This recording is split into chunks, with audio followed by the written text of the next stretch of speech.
Apa kabar pemirsa? Ketemu lagi di Creative Talk bersama saya Naratama. Hari ini kita kedatangan tamu 2 orang. Ini adalah animator dan juga orang kreatif yang berada di balik layar film animasi Indonesia. Mereka ada di sini sudah ada 2 bulan, yaitu ada di LA, di Los Angeles, dan juga ada di New York. Kisah mereka sangat menarik karena mereka sudah berhasil tanda tangan dan mendapatkan kontrak untuk meluncurkan dan launch film animasi Indonesia di Amerika dan juga tentu di dunia. Distribusinya sudah akan masuk ke seluruh dunia. Bagaimana kisah mereka? Ini dia.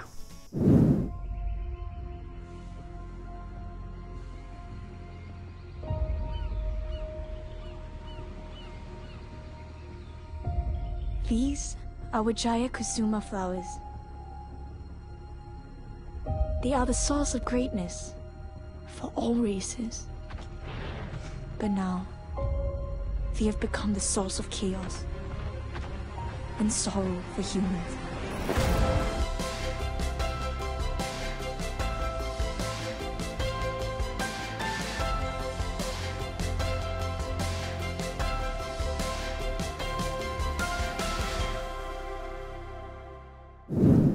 Ya, itu dia tadi film animasi Indonesia yang berhasil menembus Hollywood dan akan didistribusikan seluruh dunia. Kita ketemu dengan 2 orang kreatif di balik film animasi ini, yaitu Pak Suyanto dan Mas Heri. Dan Heri ya, panggilannya Heri. Gimana Pak? Jadi udah 2 bulan ya di Amerika Pak? Alhamdulillah, luar biasa. 2 bulan ya? Memang ini mengapa harus lama? Karena untuk mendapatkan 2 aktor-aktris Hollywood ini butuh perizinan dari Screen Artist Guild kan, atau SAG. Ya, kan? Ini belum tentu bisa memperoleh izin karena di Asia hanya 2. Hanya 2. Itu cerita dulu deh Pak. Supaya kita jadi kalau kita bercerita tentang film itu biasanya ada yang pertama adalah tentang tahap pengembangan. Nah, ini ada riset dan sebagainya dan akhirnya kita membuat story ya kan, ceritanya, kemudian dibuat naskahnya. Setelah itu masuk di namanya pre-production. Nah, ini mulai karakternya didesain dan sebagainya ya.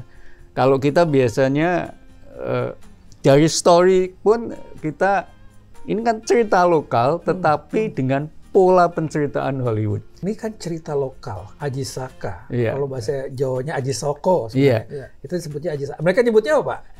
Aji Saka. Iya, Aji Saka biasa aja. Aji Saka gitu. Yang bahasa Inggrisnya The King and the Flower of Life. The King and the Flower of Life. Iya. Sekarang itu kan dari cerita rakyat ya. Iya, betul cerita sekali. Lokal. Kemudian diangkat menjadi cerita supaya bisa dipahami oleh orang-orang di seluruh dunia. Iya. Itu apa kunciannya Pak? Kuncinya memang yang pertama tadi story-nya. Ada, kalau kita biasanya ada 13, itu biasa kita sebut sebagai pola penceritaannya. Yang pertama mesti dimulai dari ordinary world, ya kan.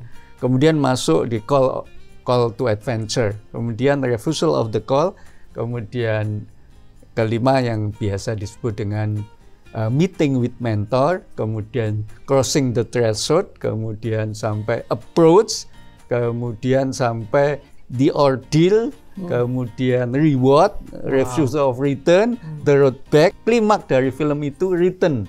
Itulah pola-pola yang dipakai di model Hollywood. Di model Hollywood. Tapi Pak, ini kan dari Jogja ya, berarti diproduksi langsung oleh Amicom. Iya. Dari Amicom itu studionya, kalau studionya apa Mas Heri? Bisa cerita tentang studionya nggak? Studio di Amicom. Studio kita namanya Mataram Surya Visi Cinema atau Mataram Surya Visi Cinema. Iya. Ya, oke. Itu jadi mereka memang mau produksi ini ya? Iya, letaknya ada di Universitas Amicom Gedung 2.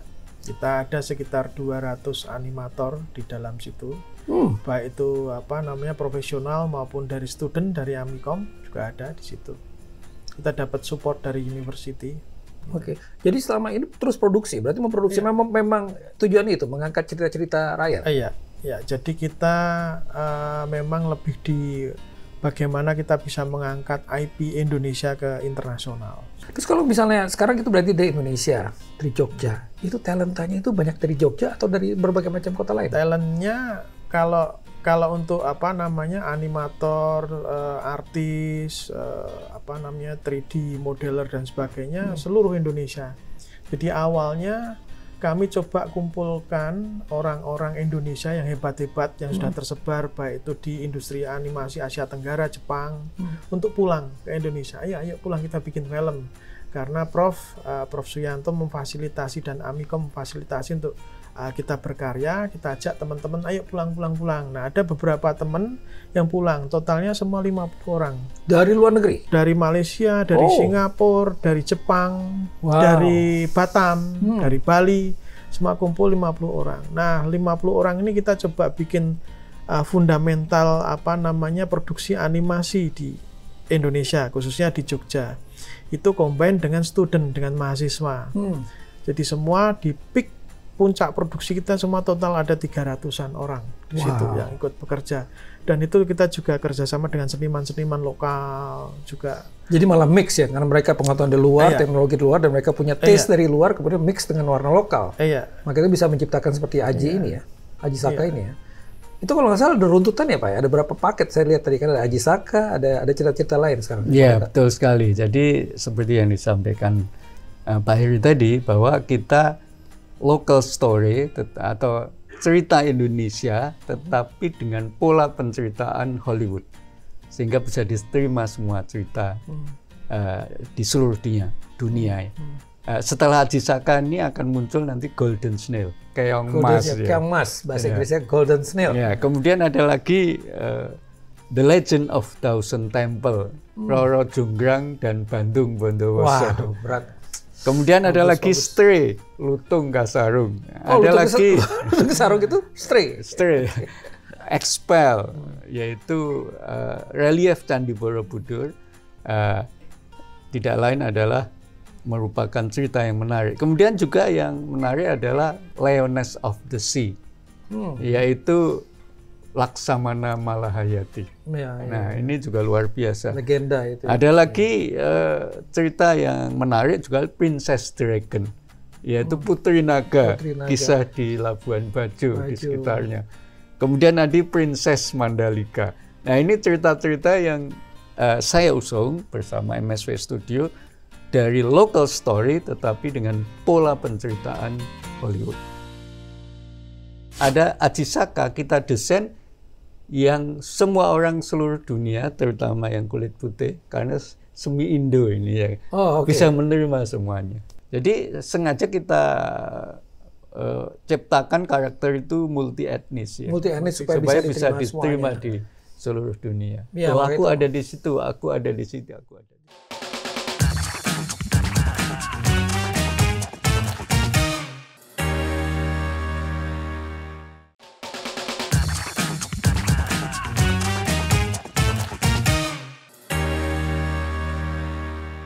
Balik ini misalnya juga mau membanggakan Indonesia dan membuat, karena cerita Indonesia tuh bagus-bagus ya. Iya. Kalau tahu cara mengemasnya, cerita Indonesia itu tidak sekedar bagus tapi luar biasa. Tapi masalahnya kan untuk bikin animasi, film animasi itu kan juga mahal ya Pak. Kalau saya beritahu Aji Saka itu berapa budgetnya? Nah, ini yang kira-kira berapa tuh Mas Heri?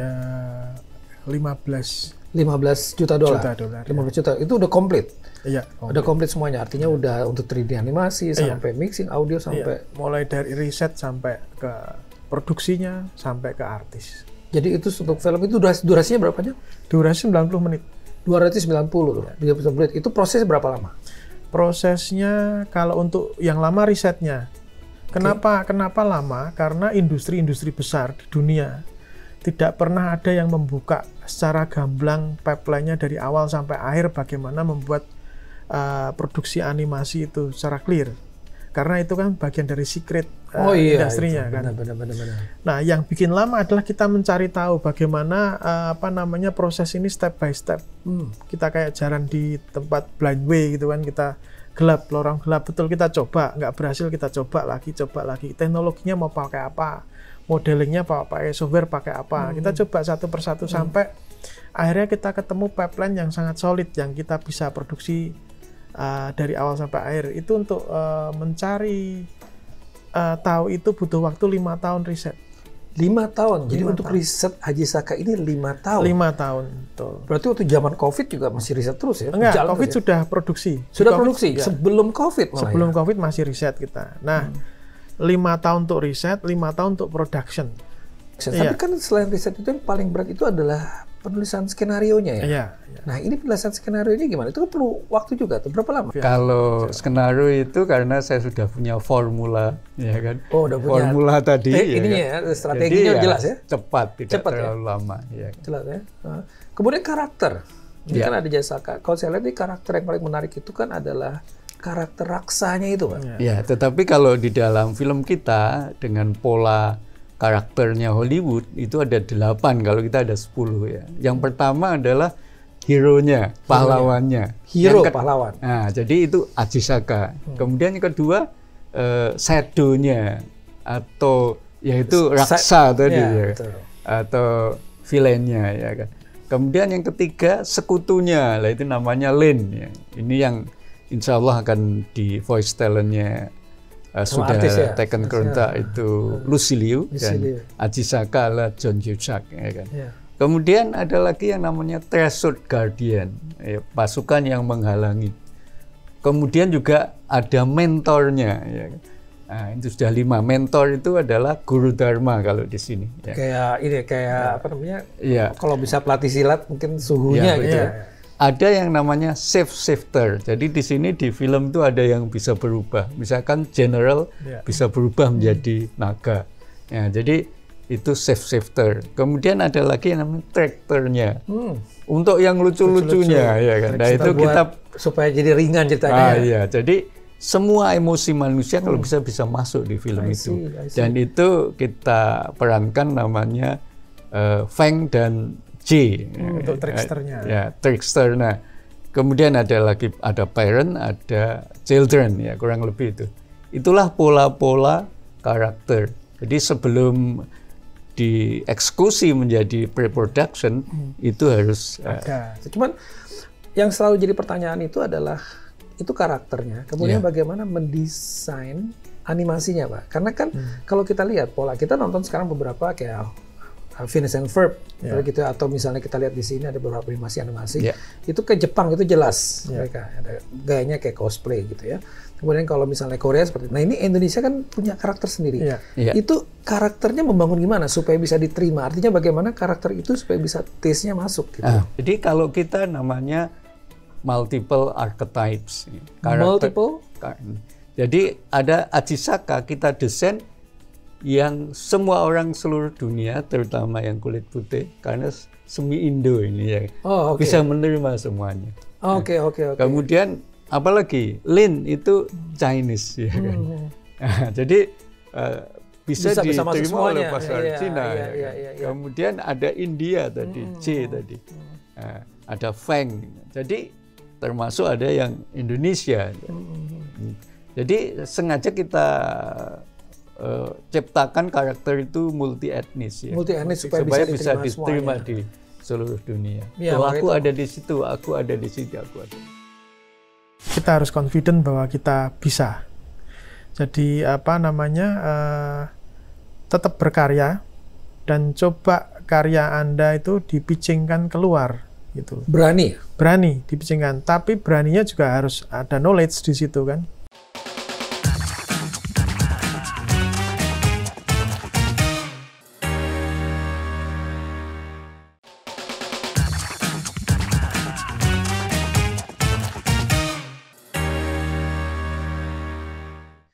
Banyak orang bikin karakter animasi itu kadang-kadang disesuaikan. Jadi kalau saya lihat tuh kayak animasi Jepang gitu ya, atau masih Korea, Jepang terutama gitu ya. Itu kan matanya kalau ini dibesar-besarkan gitu. Matanya agak blok gitu karena mereka juga mungkin mimpi untuk gitu.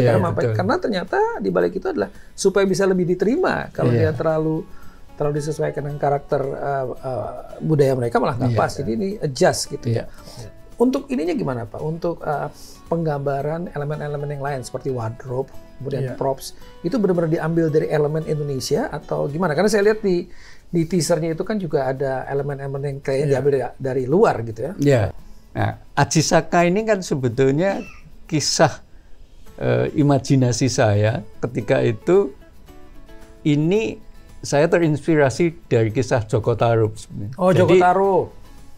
Ternyata manusia bisa menikah dengan bidadari. Nah, ini juga kurang lebih Seperti itu. Jadi Aji Saka versi kita itu adalah keturunan dari manusia yang namanya Saka dan bidadari namanya Uma. Menikah menjadi Aji Saka superpower. Superpower. Nah, kalau raksasa menikah dengan bidadari menghasilkan yang namanya King Cengkar atau Dewata Cengkar. Itu juga superpower. Mengapa begitu? Terserah yang nulis cerita. Jadi suka-suka cerita dong. Iya, gitu betul ya. sekali. Tapi kalau misalnya kita lihat ya, itu karakter-karakter itu kan berarti untuk konsumsi siapa? Targetnya itu untuk anak-anak, keluarga atau siapa? Iya, kita nonton, karena kan banyak itu. Oh, ini bisa rated di mana? Karena itu menentukan juga akan masuk ke platform apa untuk bisa di kita menyebutnya untuk family. Jadi, untuk family ya? Anak 7 tahun sampai orang dewasa bisa menonton film ini. Ciri khas film itu tidak ada blood, tidak ada darah, tidak ada seks. Jadi film memang sesuai dengan filosofinya MSV Studio, we bring home hope and happiness. Voice over-nya gimana, Pak? Selama ini voice over-nya itu dilakukan, kan saya dengar kita udah artis-artis udah ngantri nih. Udah ngantri. Sebelum cerita artis-artis dulu, selama ini voice over dari orang Indonesia atau gimana? Iya, jadi voice over-nya karena kita dalam bahasa Inggris, maka kita kita mencari voice talent-nya yang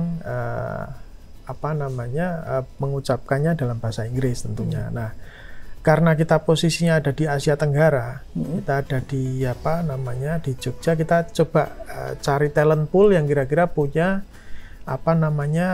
stok untuk artis voice dub yang bagus. Nah, kebanyakan voice dub kita dari Australia. Ya, bisa online tuh, bisa cari online juga.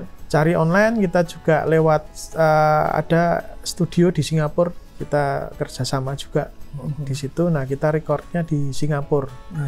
Ya. Terus next apa, Pak? Ini setelah proses ini kemudian dilempar setelah di voice over, kemudian dibawa ke Jogja lagi. Kemudian kita bawa ke Jogja, kita masukkan, ya kan? Kita premix. Kita ganti yang aslinya kemudian dipasin. Aji Saka tadi dengan. Karena speednya bisa beda ya. Iya. Speednya agak beda kan, antara lip sync mulutnya dengan ini mungkin agak beda. Nggak apa-apa. Kita sesuaikan. Pak, jadi kira-kira kapan nih? Udah pada penasaran nih, kapan film ini akan masuk ke ini nih, ke layar lebar? Nah, tapi sebelum itu, bagaimana sinematografinya? Oke.